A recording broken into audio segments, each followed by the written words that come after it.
several things are going on when people start to be able to walk around carrying their time with them. I mean, one thing is that simply by having a pocket watch, which you could put in your pocket and which was transportable, you were carrying around with you a symbol of regulation. Very, very quickly, the idea of the merchant, the person of business, who is governed by time, who makes profit and loss according to the rhythms of time, and that this time is now mechanical, regular, and ordered.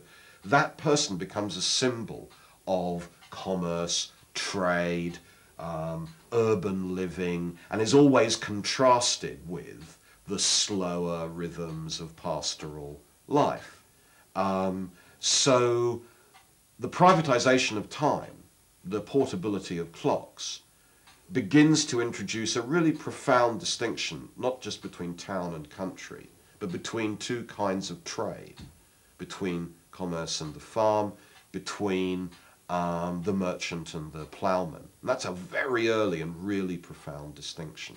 But beyond that, the privatization and the domestication of time gives people a certain amount of autonomy.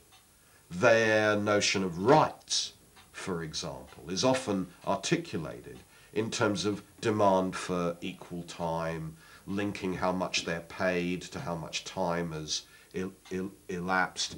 A very good and rather gory example of this is that in the 17th and 18th century, prisoners suffering from torture started to demand regulation of the time for which people could be tortured.